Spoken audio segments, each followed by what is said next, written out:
오늘 제목은 어디서 떨어졌는지를 생각하고입니다.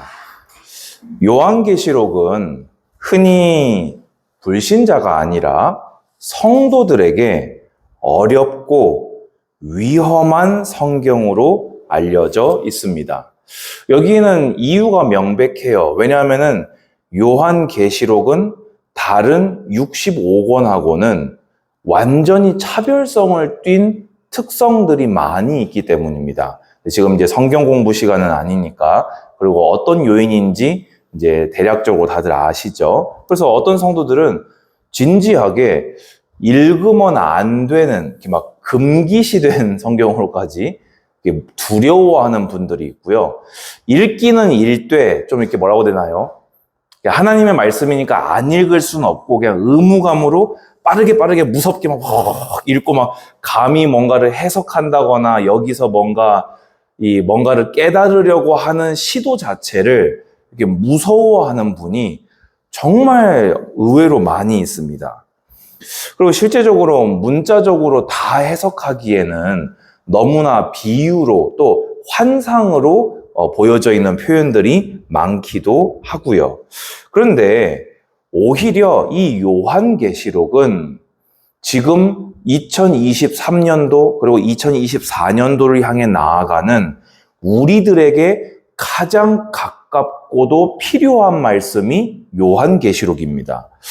이 요한계시록이 기록된 때는요, 대략 AD 96년 도미티아누스 황제 때 사도 요한이 반모섬에 유배되어 있을 때 감동을 받아 기록한 것으로 여깁니다. 도미티아누스 황제 하면은 우리가 떠올려야 되는 게 있습니다. 그게 뭐냐면요, 황제 숭배입니다. 우리가 보통 핍박하면요, 네로 황제 때를 떠올립니다. 근데 그거는 좀 협소한 핍박이었고요. 조금 감정적인 핍박이었다면요, 도미티아누스 때의 핍박은요, 차원이 다릅니다.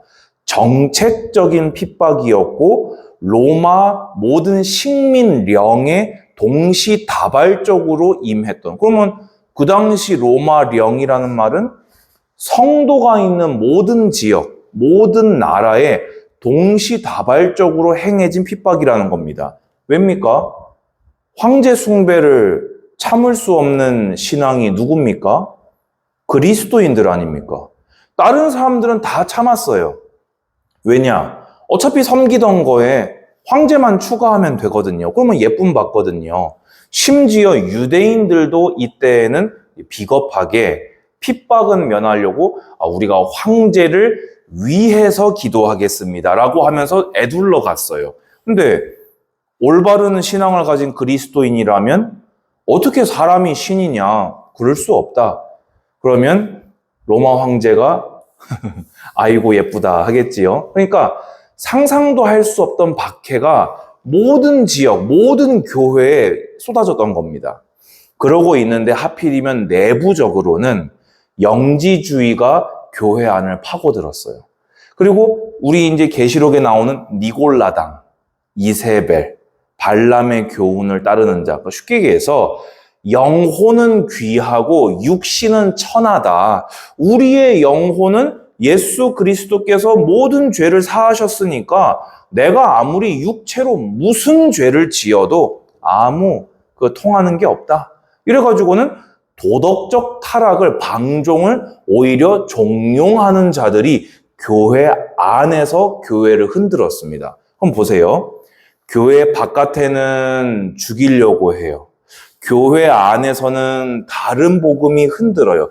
안과 밖으로 너무나 교인들이 어려움을 당하는 시기였다는 겁니다.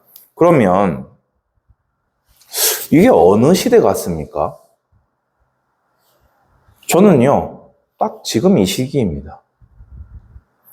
교회 안에서요, 세상 성공을 부르짖는 것을 기뻐합니다. 그렇게 해야 응답을 받은 것으로 여기는 시대가 되었습니다. 우리나라에서 할 수 있다, 새마을 운동하고 같이 해서 교회가 부흥한 건 사실입니다. 그런데 비성경적인 것은 이제 고쳐져야 되는데 제가 볼 때에는 개인주의하고 맞물려서 나 개인 일신의 행복과 물질적인 성공만 얻을 수 있다면 다 상관없다는 주의로 가고 있는 것 같아요. 그런데 그 결과로 교회가 세상에서 받는 취급은 어떻습니까? 개독교? 이거는 이제 아주 친근한 별칭이고요. 목사, 먹사, 이런 거. 성범죄 일어나는데 목사다 이러면은, 이젠 반응이 어떻지요? 아유, 어떻게 목사가, 이게 아니고요. 그럼 그렇지. 어제도 제가 글 보다가 자기 앞집에 목사가 살았는데 이사 가면서 건물 옥상에다가 식탁이랑 의자들을 버려놓고 갔대요. 그러니까 사람들 댓글 반응이 뭐였냐? 그럼 그렇지 이러더라고요. 어디 가서요, 예수 믿는다고 여러분 얘기하기 좀 편하십니까? 예수 믿는다는 거 밝히는 거, 여러분 본격적으로 직장 생활할 때 리스크로 되는 시대입니다. 성경에 나오는 것처럼 사람 앞에서 떳떳하게 예수를 믿노라 시인하기 쉬우십니까? 그러면 시인을 안 하시고 굳이 숨기십니까? 안과 밖으로요, 우리의 신앙을 뿌리부터 흔드는 시기가 지금 시기요, 앞으로 우리가 주류가 되어 살아갈 시기에, 우리의 자녀가 살아갈 시기는 바로 이 시기와 같을 것입니다. 그때 어렵고 못 알아들을 말이 아닌 지금 당장 그 시대의 성도들이 돌이켜 갱신하지 않으면 안 되는 임박한 심판을 앞두고 미리 기회를 주신 말씀이 요한계시록입니다. 그러면 여러분들이 지금 이 시대와 앞으로 살아갈 시대를 앞두고 주님께서는 한 해의 마지막 예배를 드리는 여러분에게 에베소 교회를 향한 말씀을 여러분에게 허락하고 계신 것입니다. 오늘 그래서 2023년도를 바르게 마무리를 잘해야 됩니다. 그냥 풀어놓고 지나가 버리면요, 그건 마무리가 아니라 아무것도 정리되지 않고 몰라 하고 지나간 게 됩니다. 매듭을 지어야 할 게 있어요. 그리고 새로운 시작을 위해서는 길을 닦아야 할 것이 있습니다. 여러분, 이 때를 절대 그냥 지나가는 시기로 지나가시면 안 됩니다. 왜 연말에 성탄절, 주일 성탄절 예배, 또 주일 또 성구영신 예배, 수많은 예배를 드리고 마지막 예배다, 우리가 마지막으로 이렇게 계속해서 하는 것은 하나님이 우리에게 주신 기회를 여러분들이 놓치지 않기를 원하기 때문입니다. 오늘 그런 예배가 되기를 주님의 이름으로 축복합니다. 에베소 지역은 어떤 지역입니까? 로마 관할령에서 아시아주, 우리가 이제 이 편지를 받은 소아시아 7교회 있죠. 이게 엄청나게 넓은 땅이에요. 그 아시아주의 수도예요.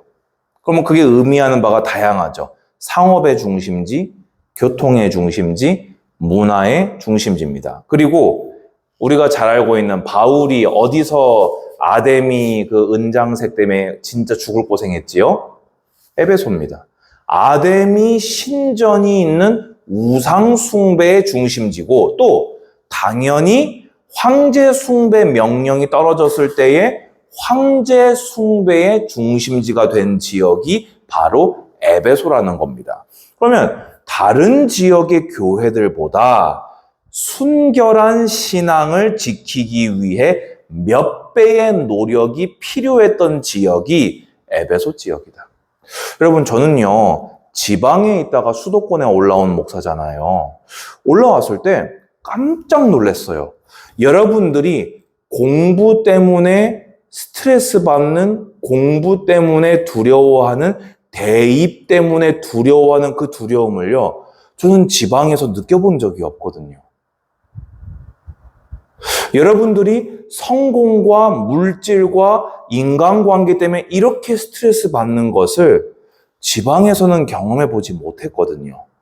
제 착각인가 싶어서 다른 지방에 있는 동료들하고 일부러 이 부분을 두고 대화를 나누어 본 적이 있어요. 또 수도권에 있는 동료들과도 대화를 나누어 본 적이 있어요. 여러분, 안양도요, 만만치 않은 에베소입니다. 여러분들은 당연히 나고 자란 도시겠지요. 근데 그 나고 자란 여러분의 이 도시가 여러분들을 얼마나 가혹하게 세상과 죄악으로 몰아가는지 모릅니다. 근데 이 에베소는 바로 그런 지역이었다는 거예요. 돈이 모이고, 안양도 그렇잖아요. 우리나라에서 손꼽히는 학원군이 있는 도시고요. 평촌이라고, 저는 안양에 올라서 진짜 지금도 10년이 됐지만 지금도 신기한 게요. 안양이라고 하는 도시명이 있음에도 불구하고 굳이 평촌이라고 따로 이거를 긋는 이유를 모르겠어요. 사실 알죠. 집값 때문이죠. 프리미엄을 형성하고 싶은 마음인 거죠. 근데 여러분, 이게요, 여러분이 태어난 곳의 기본값이에요. 하나님하고 극도로 멀어지고 싶은 반대 방향으로 내달리고 싶어하는 도시에 여러분은 태어나셨고, 그런 곳에서 교육을 받으셨고, 친구들을 만나셨고, 인생의 목표를 설정하고 달려오셨고, 앞으로 달려가야 하고, 여러분의 자녀도 이곳에서 태어나게 될 것이라는 것입니다. 그 현상과 분위기는 분명히 말씀드립니다. 앞으로 더 가속화될 것입니다. 그런 에베소 교회에 예수님이 무려 2가지를 칭찬하셨어요. 자, 2장 1절 볼까요? 에베소 교회의 사자에게 편지하라. 오른손에 있는 7뼈를 붙잡고 7 금촛대 사이를 거니시는 이가 이르시되 되어 있습니다. 7 금촛대가 뭡니까? 7 교회를 상징합니다. 그럼 쉽게 얘기해서 이 말은 예수님은 교회를 다니시면서 각 교회를 돌보시는 분이신데, 오른손은 뭘 상징하지요? 능함을 상징하지요. 그 능함에 7 영이 있어요. 그 각 교회를 돕고 지키는 천사를 아예 손에 움켜쥐시고 능한 능력으로 교회를 지키시는 예수 그리스도이십니다. 비록 신앙생활하기에 열악한 환경에서 고생하는 에베소 교회이나 주님은 강한 권능으로 에베소 교회를 지키시는 분임을 알리셨던 것입니다. 여러분, 환경 탓하지 마시고 여러분을 강한 권능으로 지키시는 예수 그리스도 안에서 순결한 그리스도의 신부로 준비되시기 바랍니다. 2장 2절 보면요. 내가 내 행위와 수고와 내 인내를 알고 되어 있고요. 또 3절에 내가 참고 내 이름을 위하여 견디고 게으르지 아니한 것을 아노라 되어 있습니다. 첫 번째 칭찬이에요. 에베소 교인들은요, 정말 좋은 믿음을 가지고 있었어요. 이 바울이 설립한 교회잖아요. 근데 데살로니가전서 1장 3절 보면 이런 표현이 나옵니다. 믿음의 역사와 사랑의 수고와 소망의 인내라는 표현을 사용했거든요. 근데 믿음의 역사, 행위, 사랑의 수고, 내 수고와 내 인내, 소망의 인내. 그러면 이게 비슷합니까? 다릅니까? 딱 봐도 비슷하지요? 그럼 쉽게 얘기해서 이 에베소 교회가 바울의 2차 전도 여행 때 설립됐거든요. 바울이 순교당한 게 AD 60년대 중후반이에요. 근데 지금은요, AD 90년대 후반이거든요. 그러면 이때까지도 처음부터 가르쳤던 올바른 믿음, 사랑, 소망에 대한 것을 지금까지도 꾸준하게 그 믿음의 내용을 올바르게 간직하고 지켜온 교회라는 것입니다. 정말 좋은 믿음이죠. 그러면서 3절 다시 보면은 내가 참고 내 이름을 위하여 견디고, 무슨 말입니까? 어려운 환경이었지만 어떻게든 간에 세상 죄악으로 끌려가지 않도록, 세상 유혹으로 내가 딸려가지 않도록, 세상 쾌락과 향락으로 물러가지 않도록 참고 인내하고, 왜입니까? 예수 그리스도의 이름을 위하여 믿음을 지켰다는 것입니다. 또 게으르지 아니한 것을 아노라 되어 있어요. 쉽게 얘기해서 신앙을 지키기 위해서 가만히 참기만 한 것이 아니라 진리를 아는 일에 노력했다는 것입니다. 어떻게 하면 하나님을 좀 더 알아갈 수 있을지, 어떻게 하면 하나님을 좀 더 기쁘시게 할 수 있을지 믿음, 소망, 사랑 가지고 인내하고 하나님을 향해 다름질했던 자들. 여러분, 좋은 믿음이에요? 나쁜 믿음이에요? 정말 좋은 믿음입니다. 여러분, 그래서요, 환경과 신앙은요, 묶어서 얘기하는 것이 아닙니다. 환경은 어디에나 나빠요. 여러분, 신앙생활 하기 좋은 환경 이 세상에 있을 것 같습니까?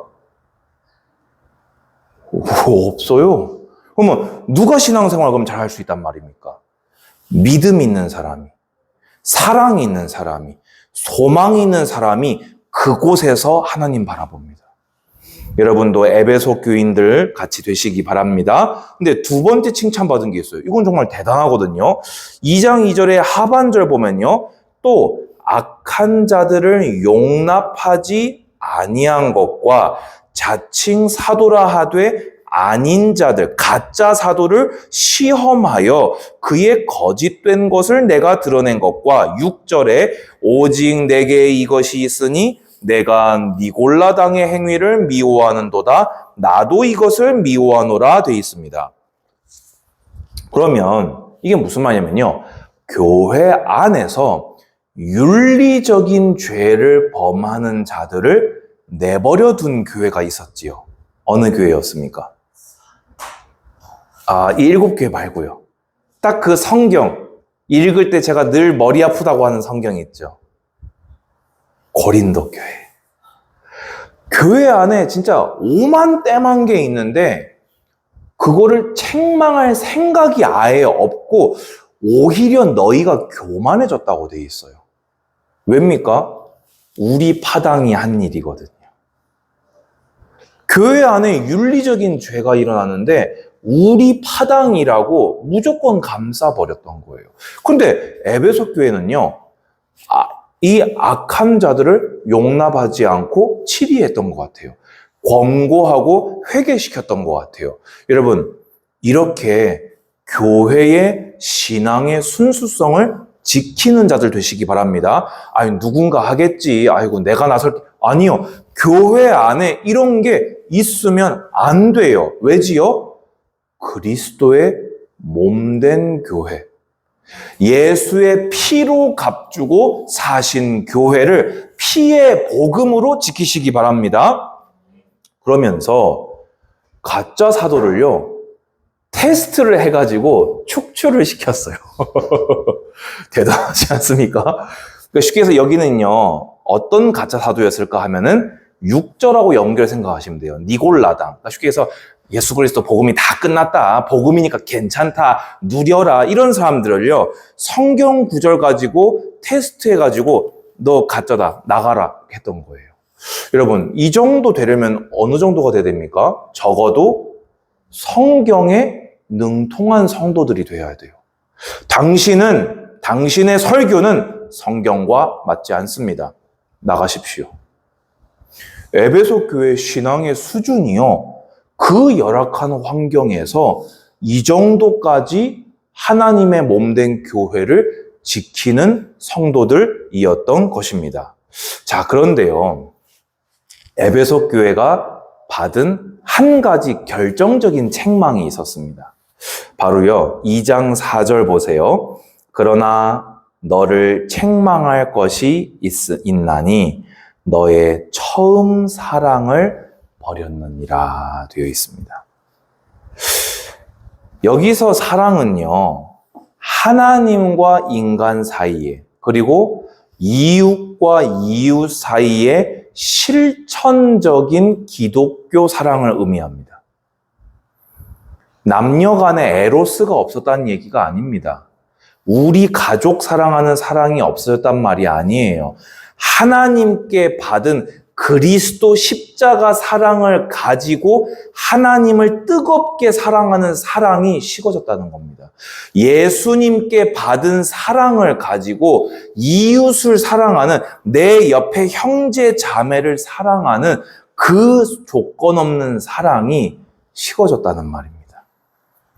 그리고 처음이라는 말은 예수 그리스도를 인격적으로 만나고 가진 뜨거운 열정, 살아있는 신앙, 자원하는 신앙이 이들에게서 없었다는 말입니다. 가만히 생각해 봤어요. 이들이 어쩌다가 이렇게 되어졌을까? 믿음의 수고, 사랑의 어떤 그런 것들, 소망의 인내, 이것이 있었던 그들이었는데 어쩌다가 처음 사랑을 잃어버렸다고 예수님에게 책망을 받을 정도가 되었을까요?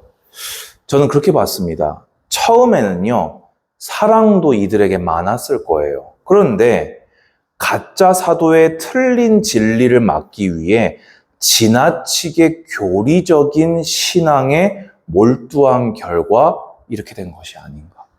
교회 안에 범죄하는 자가 너무 많다 보니까 교리적으로 교회를 처음에는 지키기 위해서 옳고 그름을 너무 따지다 보니까 나중에는 결국에는 우리가 그것을 하는 이유가 그 가짜 사도마저, 범죄한 교인마저 사랑하기 위한 치리요, 책망이요, 회개여야 하는데 그 자체에 몰두하게 된 것이 아닌가, 저는 그렇게 봤습니다. 여러분, 우리가요, 너무 힘들잖아요. 여유가 없어지잖아요. 제일 먼저 식어지는 것은 사랑입니다. 저는 우리 청년부하고 마지막 예배를 뭘 드릴까? 제가 작년에는 아마 칭찬만 받은 빌라델비아 교회로 예배 드렸던 것 같아요. 근데 올해는 어떤 것을 가지고 우리 청년들과 예배를 드릴까? 여러분, 우리도 모르는 사이에 이 사랑이 식어지진 않았습니까? 여러분에게 뜨거운 자원하는 하나님을 향해서, 이 교회를 향해서 내가 뭘 할 수 있을까? 내가 어떻게 하면 조금 이 교회를, 하나님을 기쁘시게 할 수 있을까 하고 실천에 이르는 사랑이 식어지진 않았습니까? 내 앞가림을 하기에 너무 힘들다 보니까, 너무 바쁘게 내달리다 보니까 나도 모르게 냉정해지지는, 너무 객관적이어지지는, 그리고 개인적이어지지는 혹시 않았습니까? 에베소 교회는요, 잘못된 거, 틀린 거 너무 많고 본인들도 그것에서 지키기 위해서 너무 내몰렸나 봐요. 그러다 보니까 그걸 분별하기 위해서, 방어하기 위해서 노력했던 진리가 오히려 그것에서만 그침으로 인해서 형식적 정통주의자로 전락되어 버렸던 것입니다. 제자교회는 성경 많이 읽는 교회입니다. 저는요, 우리 교회 같은 성경을 많이 읽는 교회일수록 가장 조심해야 될 유형의 모습이 바로 이 에베소 교회 모습이라고 생각합니다. 지식적으로는요, 점점점 해가 갈수록 뛰어나질 거예요. 그런데 어느 순간 그 교리적인 것에만 매여서 내가 사랑을 잃어버린다면 퍽퍽하고 메마른 신앙이 되어서 결국에는 내 영혼이 마르고 무기력해지는 모습으로 가게 돼버린다는 것입니다. 나 자신에게 하나님 사랑이 넘치면 내가 있는 곳을 하나님의 사랑이 넘치는 곳으로 바꿀 수 있는 것이 그리스도의 사랑입니다. 아멘이십니까? 그래서 예수님은요, 5절에 그러므로 어디서 떨어졌는지를 생각하고 회개하여 처음 행위를 가지라 되어 있습니다. 처음 사랑을 가져라 해야 되는데 처음 행위를 가져라 했어요. 왜지요? 우리 요한일서 봤잖아요.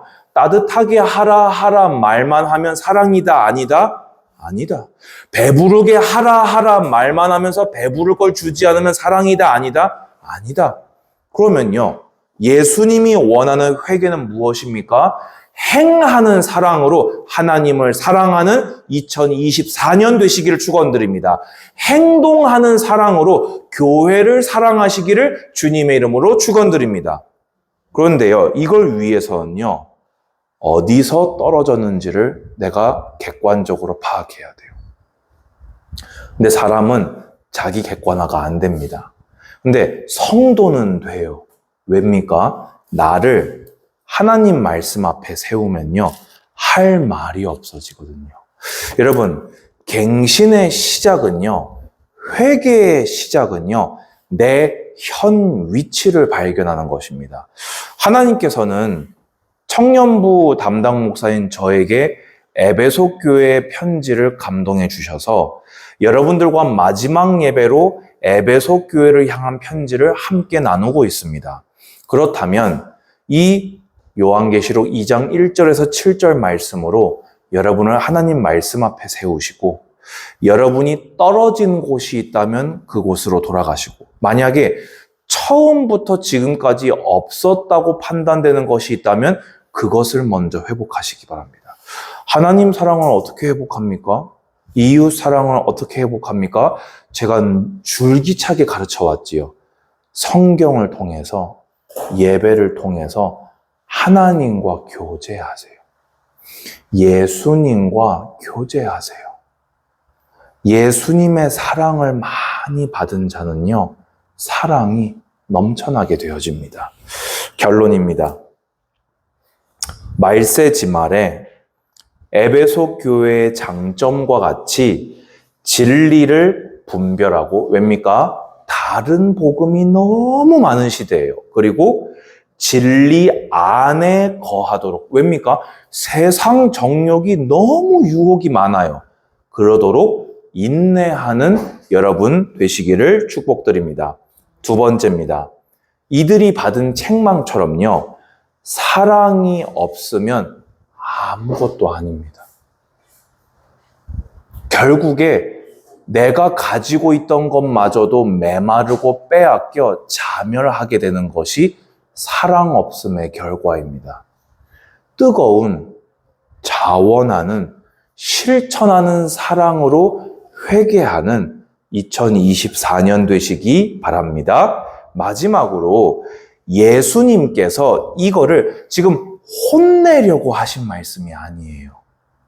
사랑하셔서 아끼셔서 미리 말씀하신 겁니다. 뭐라고 하셨지요? 회개하지 아니하면 내가 내게로 가서 내 촛대를 그 자리에서 옮기리라. 쉽게 얘기해서 버리시겠다는 거예요. 촛대가 교회잖아요. 그거를 옮긴다는 게 여러분 예수님에게는요 이게 가능합니다. 그런데 이거를요 집행하는 날 얘기하면 뭐지요? 진짜 혼내는 거예요. 진짜 미워하는 거예요. 너의 죄를 혐오하는 거예요. 그런데 미리 말해주는 건 뭡니까? 아끼는 겁니다. 여러분 예수님은 그리고 저 또한 여러분을 아껴서 미리 말씀을 심부름하였습니다. 공의로 다가오실 주님을 맞이하시겠습니까? 칭찬과 상급으로 다가오실 주님을 맞이하는 2024년이 되시겠습니까? 날 계수하는 지혜가 있는, 또 오늘 7절처럼 성령이 교회에게 하시는 말씀을 들을 귀가 있는 우리 청년부 다 되시기를 주님의 이름으로 축복합니다. 주님 감사합니다. 오늘도 크신 사랑으로 우리를 인도하시는 예수 그리스도께 감사드립니다. 오늘도 각 사람 안에 거하시며 사랑으로 우리를 의의 길로 인도하시는 성령님께 감사드립니다.